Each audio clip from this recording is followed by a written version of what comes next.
Karena waktu itu Lokananta mati segan hidup tak mau gitu. Kita sama-sama berpikir bahwa ini salah satu aset yang harus dijaga.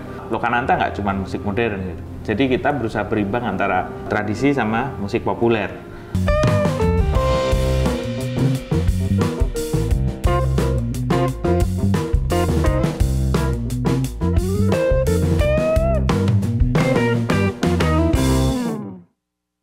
Halo. Ini saya dengan Mas siapa? Saya Ian Magma, Project Manager Lokananta, Surakarta. Lokananta ini kan dikenal sebagai titik nol musik di Indonesia, Mas. Tentunya mengalami histori yang sangat panjang.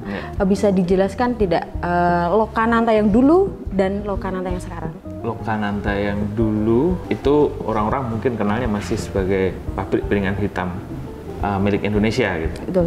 Dan ada studio yang legend banget, studio Lokananta, yang dimana itu salah satu studio dengan ruang rekaman terbesar juga di Indonesia. Mungkin kalau untuk zaman dulu banyak yang tahu Lokananta mungkin bisa dikatakan kan hanya musisi gitu ya. Hanya musisi, betul. Dulu kan di tahun 2000, sekitar 2010-2000, medio itu 10 tahun ke belakang itu ada namanya Tagar Save Lokananta. Itu dimana teman-teman musisi banyak melakukan campaign soal pengaktifasian kembali atau menyelamatkan Lokananta. Karena waktu itu Lokananta mungkin mati segan hidup tak mau gitu. Gitu. Jadi banyak operasional yang tidak tercover. Nah, untuk saat ini yang dilakukan pemerintah juga adalah merevitalisasi Lokananta supaya Lokananta menjadi lebih go public lagi. Iya. Akhirnya yang datang ke sini pun sekarang ada destinasi wisata sendiri. Nggak cuma musisi bisa datang ke sini. Orang-orang yang belum kenal Lokananta pun akhirnya bisa ke sini tertarik. Oh, ada apa sih anak-anak muda yang sekarang FOMO gitu, yang pengen, mungkin dia cuma datang buat foto-foto. Tapi setelah dia kenal sejarahnya, kan kita ada beberapa ruangan, ada yang menerangkan soal sejarah Lokananta, namanya ruangan Lini Masa. Nah, di ruangan itu kamu bisa baca satu-satu gimana sejarah Lokananta, sejarah bangsa Indonesia di situ, dengan politiknya, dengan kejadian-kejadian musisi-musisi di zaman-zaman itu bisa membuat kita ngerti seberapa penting musik di negara ini gitu. Seberapa besar pengaruh musik ataupun politik di negara ini, di Lokananta juga ataupun Lokananta pada umumnya gitu.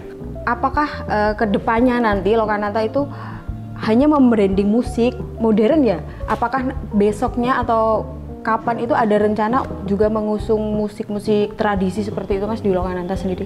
Formulasi Lokananta yang sekarang itu lebih banyak ke si tradisi juga, itu dengan musik modern itu 50-50 gitu. Jadi kita berusaha berimbang antara tradisi sama musik populer. Kalau kebetulan kemarin kita juga ngadain salah satu pagelaran wayang bareng teman-teman Dalang Muda Dharma Suta itu di Taman Lingkar. Itu juga salah satu upaya kami gitu. Terus kemarin ada hari wayang dari Dinas Pariwisata juga kami adakan di Pelataran Pendopo. Itu juga Lokananta nggak cuma musik modern gitu.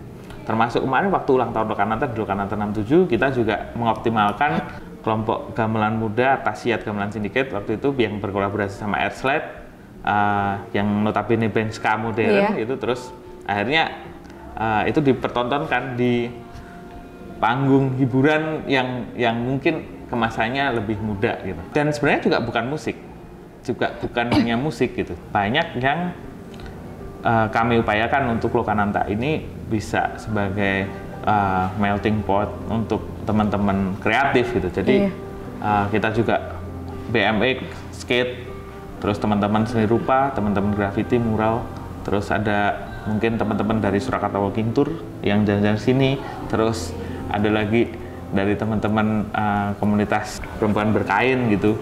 Terus ada lagi tari. Besok di menjelang Natal kita ada satu pertunjukan tari tradisi, Mas, atau lebih ke kontemporer.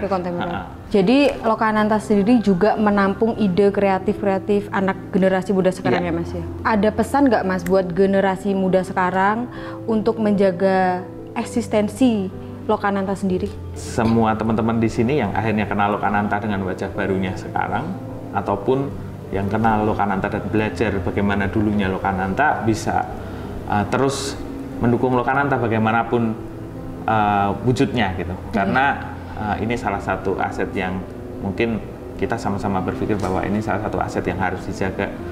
Dan yang bisa melakukan itu nggak cuman dari pemerintah ataupun negara kita nggak bisa berpangku tangan, tapi juga ya kita sendiri, kita ini, apalagi ya generasi muda di sini.